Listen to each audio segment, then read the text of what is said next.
E aí galera, tudo bem com vocês? Continuando o nosso tema sobre eletroquímica, nós já estudamos as reações de pilha, agora vamos estudar a eletrólise. O que é a eletrólise, gente? Eletrólise, nós damos esse nome de eletrólise a todo e qualquer tipo de reação química que ocorra mediante o consumo de energia elétrica. Ou seja, as reações de eletrólise são reações não espontâneas, que precisam receber uma fonte de energia externa para que elas se iniciem. E nesse caso, a fonte de energia ela vai ser a energia elétrica. Como todo tipo de reação estudada dentro da eletroquímica, as reações de eletrólise são reações de oxirredução.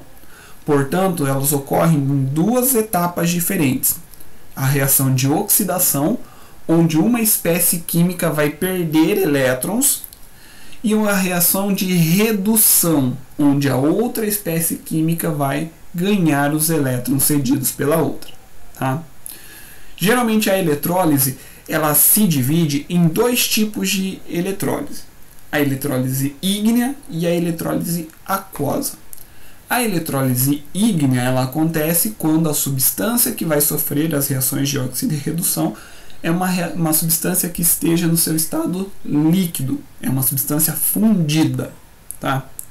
E a eletrólise aquosa ela ocorrerá quando a substância que vai sofrer essa eletrólise ela se encontra dissolvida em água, encontra-se em solução aquosa.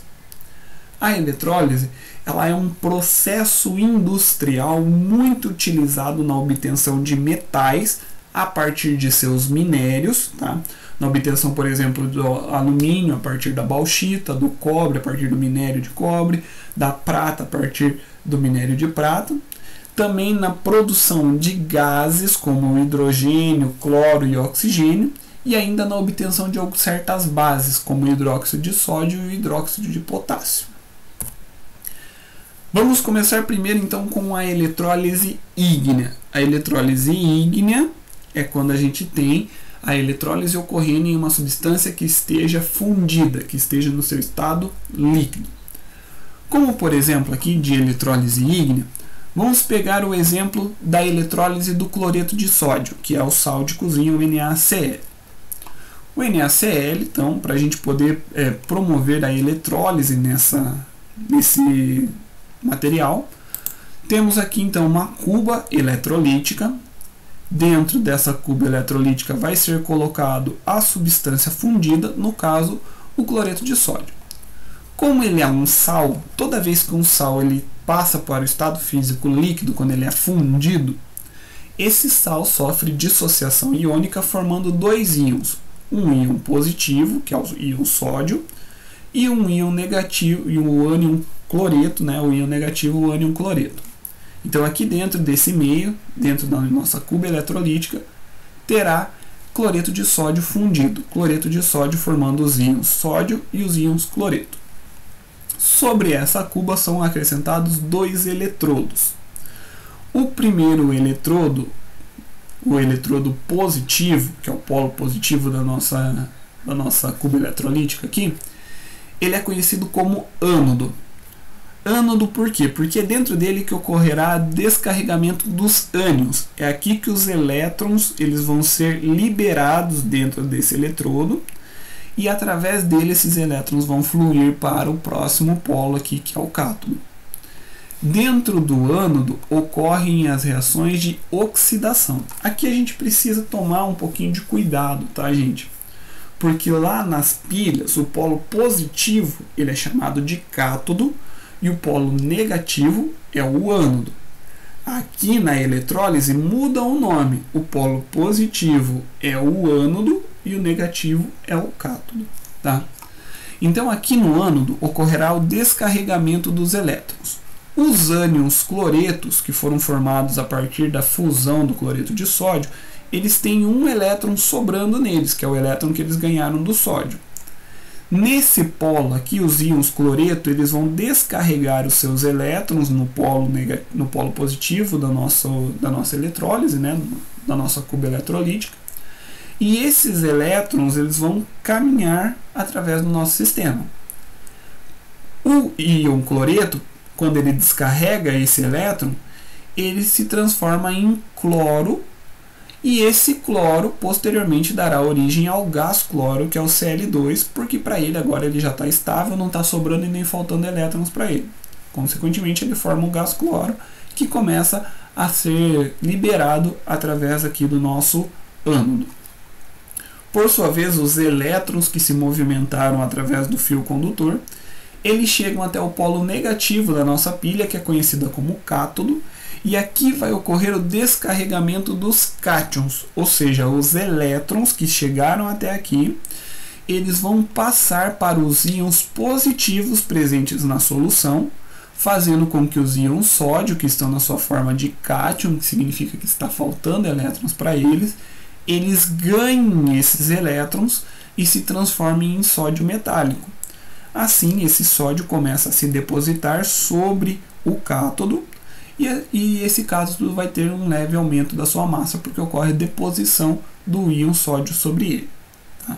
Esses dois eletrodos aqui no caso, colocados como exemplo aqui, o eletrodo que forma um polo positivo e que forma um polo negativo, são eletrodos inertes, que não participam da eletrólise, mas poderiam ser eletrodos ativos que participam da eletrólise também, como a gente já vai ver para frente.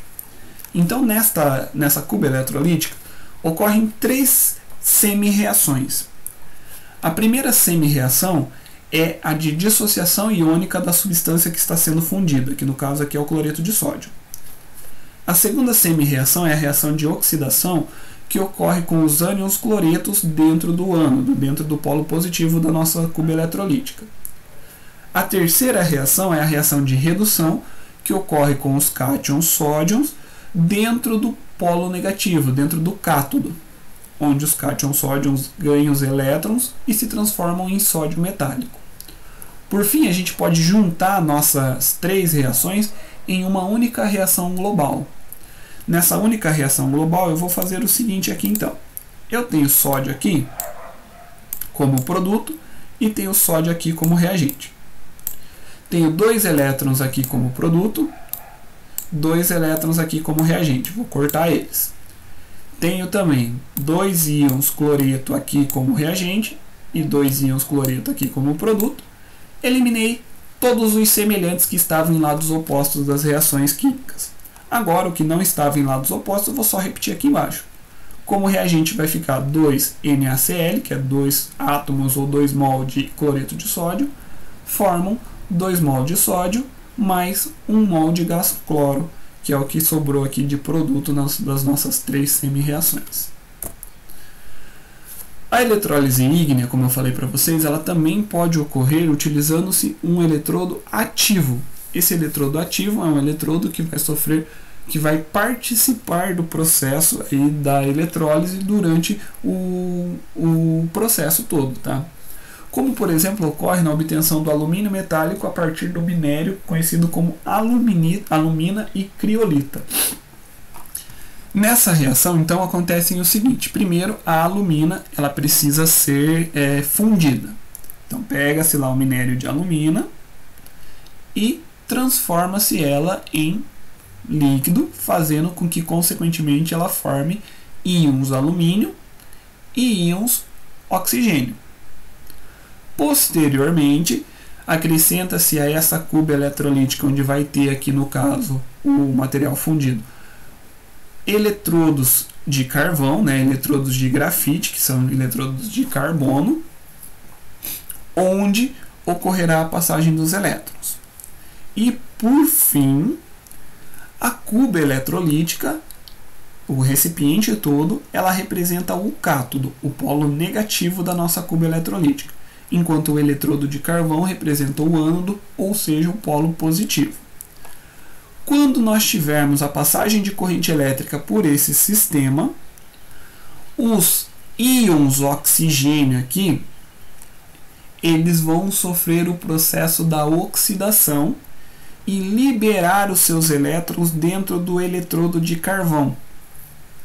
Esse eletrodo de carvão vai conduzir os elétrons até o recipiente, onde nesse recipiente os elétrons eles vão passar para os íons alumínio, que vão se transformar em alumínio metálico.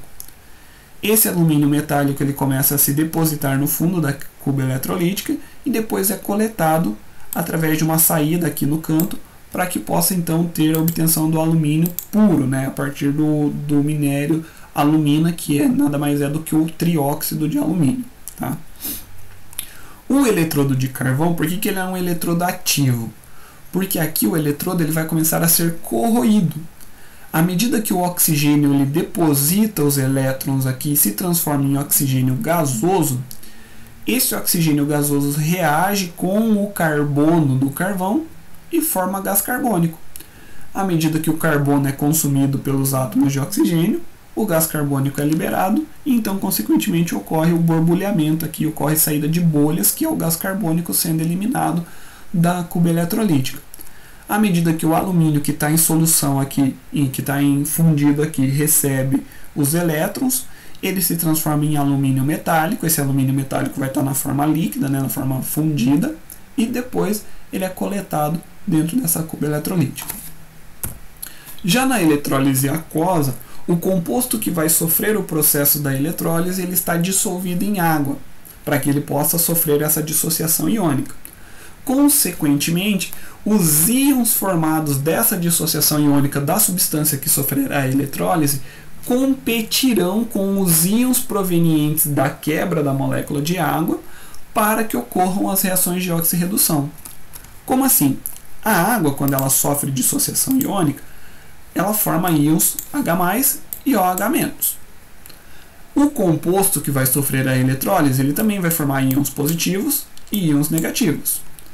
Portanto, os íons positivos formados pelo composto que vai sofrer a eletrólise vão competir com os íons positivos da água para ver quem vai receber os elétrons. Enquanto os íons negativos formados pelo composto que sofrerá a eletrólise competirão com os íons negativos formados pela água para ver quem cederá os elétrons.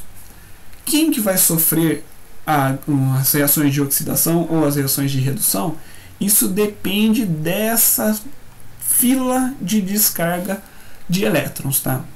Nessa fila de descarga de elétrons, percebam aqui o seguinte, nós temos que da esquerda para a direita aumenta a facilidade de descarga de elétrons, ou seja, a facilidade de perda de elétrons. Prestem atenção aqui para os íons negativos. A hidroxila formada pela água, ela está aqui no meio, significa que em questões de facilidade de descarga, facilidade para que ela sofra as reações de oxidação na eletrólise, ela tem uma facilidade maior do que ânions oxigenados, como o nitrato, sulfato, hipoclorito e o fluorito. Porém, ela tem uma facilidade menor que os ânions não oxigenados, como o cloreto, brometo, iodeto e o hidrogeno sulfato, que é o HSO4.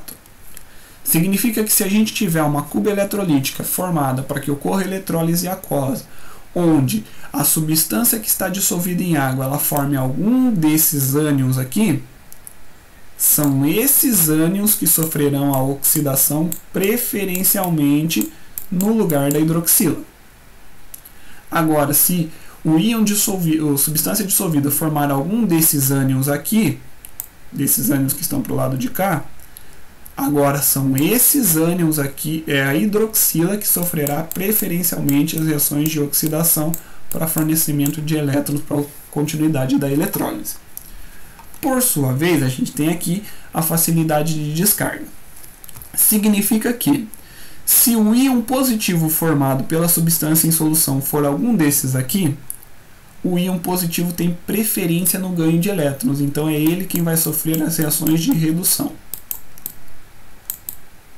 Agora, se o íon positivo formado for alguns desses aqui, quem vai sofrer a redução é o hidrogênio e não esses íons aqui, certo? Vamos adiante então.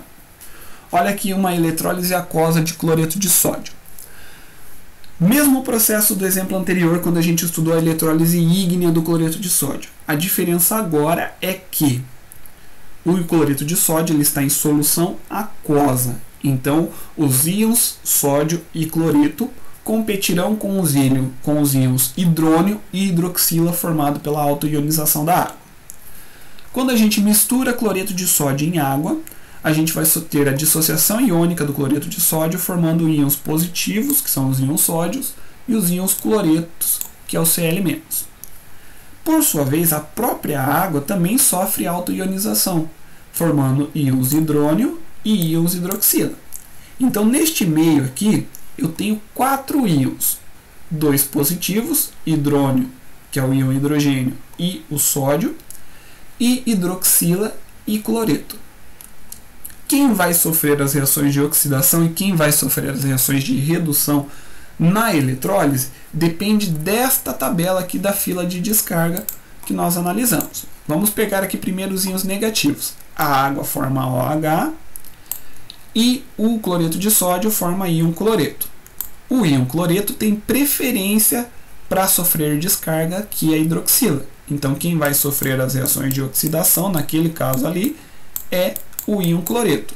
E a hidroxila não sofre reações, não sofre perda de elétrons. E também temos os íons sódio e os íons hidrogênio. O sódio, perceba aqui que a facilidade de descarga dele é menor do que a do íon hidrogênio. Então, é o sódio que sofrerá, consequentemente, as reações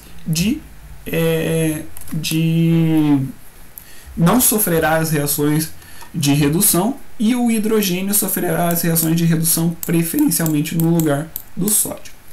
Então, na nossa cuba eletrolítica aqui, no ânodo, ocorrerá a descarga de elétrons. Quem que vai fornecer os elétrons para o ânodo é o íon cloreto, porque ele tem preferência na fila de descarga, ali que é como a gente viu na tabelinha anterior. Então, o íon cloreto encosta no ânodo, libera seus elétrons no ânodo, se transforma em cloro. Esse cloro se junta a outros átomos de cloro, formando gás cloro, o gás Cl2. Esses elétrons vão se movimentar através dos fios condutores e vão chegar até o cátodo, até o polo negativo. Nesse polo negativo, esses elétrons eles vão passar para algum dos 2 íons positivos. Qual deles que vai receber esses elétrons? Aquele que tiver a maior facilidade de descarga. Como vimos aqui, a facilidade de descarga do hidrogênio é maior que a do sódio. Portanto, é o hidrogênio quem ganha os elétrons que chegaram até o cátodo, se transformando em gás hidrogênio. Portanto, aqui nós temos 4 reações sendo realizadas. A primeira, a de autoionização da água. A segunda, de dissociação iônica do sal, quando eu misturei os dois. Aí temos as reações de redução sofridas pelo íon hidrogênio, onde ele ganha elétrons e forma gás hidrogênio. E as reações de oxidação sofridas pelo ânion cloreto, onde... Aqui tem que estar 1, 2, tá, gente? Esqueci de pôr aqui. Onde o ânion cloreto libera os seus elétrons e se transforma em gás cloro. Mesma coisa que fizemos lá para a eletrólise ígnea, podemos produzir uma reação global a partir de tudo isso daqui. Onde tiver substância que está do lado dos reagentes e em outra reação ele está como produto, a gente pode cortar. Por exemplo, olha aqui, tem 2 hidrogênios aqui. Aqui também tem 2 hidrogênios. Certo? Próximo passo. Nós temos aqui 2 cloretos e temos aqui também 2 cloretos. A hidroxila não tem lado nenhum de reagente, sódio não tem lado nenhum de reagente, hidrogênio não tem lado nenhum de reagente, e tem aqui 2 elétrons e aqui também 2 elétrons. Agora eu posso escrever uma única equação, que é chamada de reação global, que represente as 4 reações químicas que ocorreram nessa eletrólise aquosa. Então sobrou aqui 2NaCl mais 2H2O, formando 2 íons sódios, que vão ficar na sua forma iônica, mais 2 hidroxilas, que também ficam na sua forma iônica, mais H2, né, que é o gás hidrogênio, e Cl2, que é o gás cloro. Esses são os produtos dessa reação química de eletrólise. Perceba então que aqui, a partir de água e cloreto de sódio, eu obtive gás cloro e gás hidrogênio.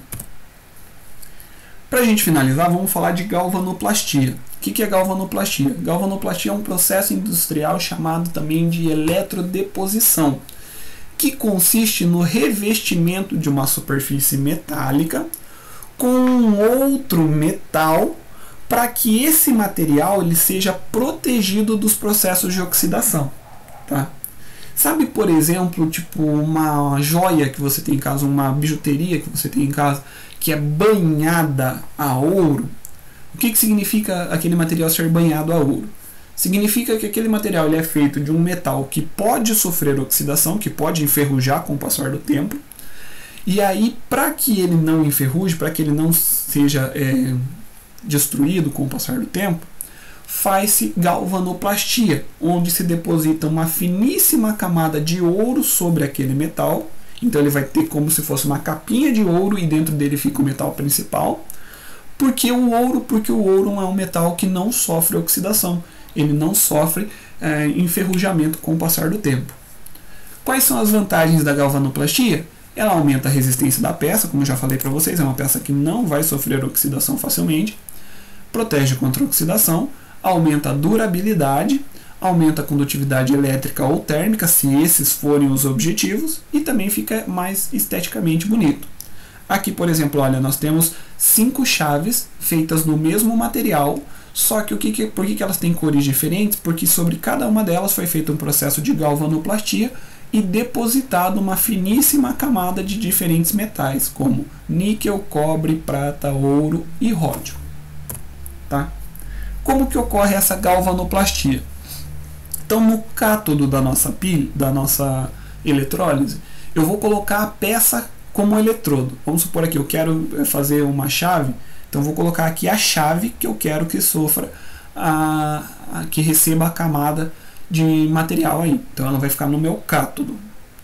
No ânodo, eu vou colocar um eletrodo inerte, ou seja, que não participe diretamente do meu processo reacional, ou um eletrodo que seja feito da peça, do material que eu quero depositar sobre a peça. Vamos supor lá que eu quero fazer que se deposite ouro sobre a minha peça, vou colocar aqui uma barrinha de ouro.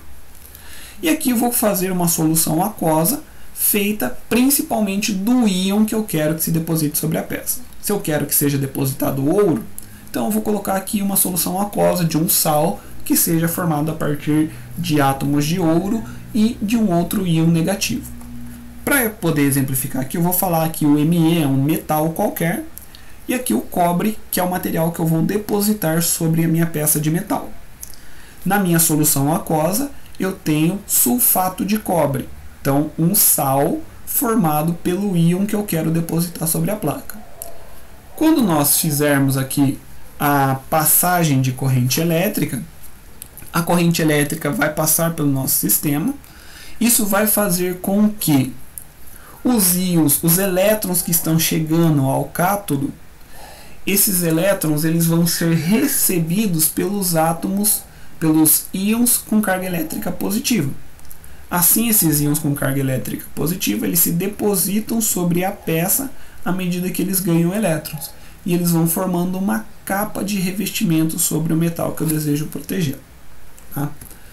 Pessoal, nossa aula de hoje termina aqui, falando sobre esse processo da galvanoplastia. Continuamos na aula que vem falando sobre agora a parte da estequiometria das reações de eletrólise. Beleza, galera? Tchau, tchau e até mais.